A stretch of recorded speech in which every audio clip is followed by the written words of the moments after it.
রাজ্যের মুখ্যমন্ত্রী মমতা বন্দ্যোপাধ্যায় দীঘায় নির্মিত জগন্নাথ দেবের মন্দির উদ্বোধন করার পর ঘোষণা করেছিলেন যে বাংলার প্রতিটি ঘরে ঘরে জগন্নাথ দেবের প্রসাদ পাঠাবেন, রেশনের মাধ্যমে সেই প্রসাদ বিতরণ করা হবে। সেই মতো গতকাল কাকসার 3টি পঞ্চায়েত এলাকাতে ত্রিলোকচন্দ্রপুর ও মলানদিঘি পঞ্চায়েত এবং বনকাটি এলাকায় দুয়ারে রেশনের মাধ্যমে শুরু হয় প্রভু জগন্নাথ দেবের প্রসাদ বিতরণ। সেই মতো আজ সকাল থেকে 3 পঞ্চায়েত রেশন দোকান থেকে শুরু হয় প্রসাদের প্যাকেট বিতরণের কাজ। তবে এই প্রসাদ নিয়ে বারবার বিরোধী দলনেতা শুভেন্দু অধিকারী বলে এসেছেন এটা কোনো প্রসাদ নয়, স্থানীয় মিষ্টির দোকানে মিষ্টি, সুতরাং যারা হিন্দু তারা যেন এই প্রসাদ না নেন। এদিকে শুভেন্দু অধিকারীর সেই আবেদন না মেনে সকাল থেকে রেশন দোকানে ভিড় জমান গ্রাহকরা রীতিমতো প্রসাদ পেয়ে খুশি হয়ে মুখ্যমন্ত্রীকে ধন্যবাদ জানান।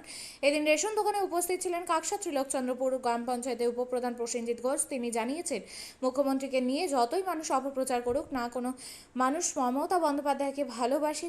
তিনি যে বাড়ি বাড়ি প্রসাদ পাঠানোর উদ্যোগ নিয়েছেন সেই প্রসাদ সকাল থেকে মানুষ উৎসাহের সাথে রেশন দোকানে হাজির হয়ে গ্রহণ করছে। বସିକିରି ଜଗନ୍ନାଥ ଦେବର ଭୋଗ ମିଳୁଛି, ଏଇଟା ଆମର ବହୁତ ଭାଗ୍ୟବାନ ଅଛନ୍ତି। କାହିଁକି ଭୋଗ ଖାଇବା ପାଇଁ କେବଳ ପୁରୀ ଯିବାକୁ ପଡ଼ିବ, କିନ୍ତୁ ବର୍ତ୍ତମାନ ପଶ୍ଚିମବଙ୍ଗ ମୁଖ୍ୟମନ୍ତ୍ରୀ ଏହି ବ୍ୟବସ୍ଥା କରିଛନ୍ତି।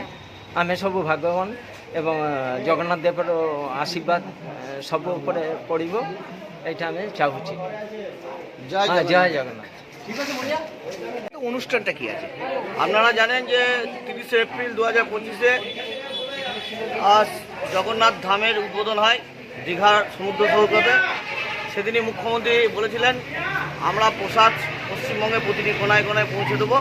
আমরা সেই প্রসাদ আজকে কৈলাসপুর গ্রাম ত্রিলোকচন্দ্রপুর অঞ্চলে বিতরণ করছি। মানুষের উৎসাহ কেমন? দারুণ উৎসাহ। আপনারা জানেন যে একটা বিভেদকামী শক্তি মমতা ব্যানার্জিকে সংখ্যালঘুর মুখ্যমন্ত্রী বলার চেষ্টা করছিল, তাদের মুখে মমতা ব্যানার্জি দেখিয়ে দিলেন তিনি সবারই সরকার, তিনি হিন্দুর সরকার, মুসলমানের সরকার, তিনি শিখের সরকার, জৈনের সরকার, সবারই সরকার। একটা মানবিক মুখ্যমন্ত্রী, তাকে একটা চক্রান্ত করে কোনো একটা ধর্মীয় মেরুকরণ করার চেষ্টা চলছিল। সেই মেরুকরণের উপর মুখ্যমন্ত্রী একটা সজোরে তামাশা মারল এই অনুষ্ঠানের মাধ্যমে। বলছি ত্রিলোকচন্দ্রপুর পঞ্চায়েতে কতগুলো জায়গা আছে? তেলেঙ্গানায় 5টা জায়গা দেওয়া আছে।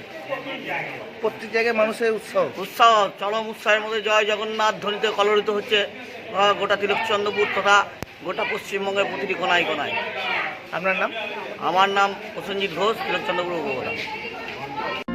আপনিও কি মুরগি প্রতিপালন করে আর্থিক লাভের মুখ দেখতে চান? হরেক রকম প্রজাতির মুরগির শাবক লালন পালন করে বিক্রয় করে লাভবান হতে পারবেন খুব সহজেই। তাহলে আর চিন্তা নেই, আপনার জন্য প্রচেষ্টা নিয়ে এসেছে সেই সুযোগ। একই ফার্মে হরেক রকম প্রজাতির মুরগি পেয়ে যাবেন এখানে রয়েছে করকনাথ মুরগি, এছাড়াও আছে গিনি, ফ্রিগেল, টার্কি দেশি, এছাড়াও কোয়েল মুরগির শাবক পাইকারি এবং খুচরো বিক্রয় করা হয়। যারা মুরগি পালন করে লাভবান হতে চান তাদের সকলকে আহ্বান জানাই আমরা। আজই চলে আসুন আমাদের প্রতিষ্ঠানে। আমাদের ঠিকানা মহারাজাহাট, রায়গঞ্জ, উত্তর দিনাজপুর। মোবাইল নম্বর 8250428960, 8145717292, 9907063902। শিক্ষাই জাতির মেরুদণ্ড। ছোট ছোট শিশুদের প্রাথমিক শিক্ষা পরিপূর্ণ না হলে আগামীতে সেই শিশুরা সঠিক পথে চলতে গিয়ে হোঁচট খায়। শিশুদের এই শিক্ষার প্রয়োজনীয়তাকে সামনে রেখেই গত 1 বছর ধরে পরিষেবা দিয়ে চলেছে জিনিয়াস এডুকেয়ার একাডেমি। শিশুদের অত্যাধুনিক শিক্ষায় শিক্ষিত করে তোলার একমাত্র বিশ্বস্ত প্রতিষ্ঠান এই একাডেমি। এখানে অভিজ্ঞ শিক্ষক শিক্ষিকা দ্বারা যত্ন সহকারে মাতৃভাষা বাংলা মাধ্যমে পড়ুয়াদের শিক্ষা দেওয়া হয়। একেবারে খেলার ছলে বিনোদনমূলকভাবে বাচ্চাদের এখানে পাঠ দেওয়া হয়। পড়াশোনার পাশাপাশি বাচ্চাদের বিনোদনের ব্যবস্থাও রয়েছে এখানে। তাই আপনার বাচ্চাকে ছোট থেকে অভিনব শিক্ষায় শিক্ষিত করে মানুষের মতো মানুষ করে তুলতে হলে এই শিক্ষা প্রতিষ্ঠানের উপরে ভরসা করতেই হবে।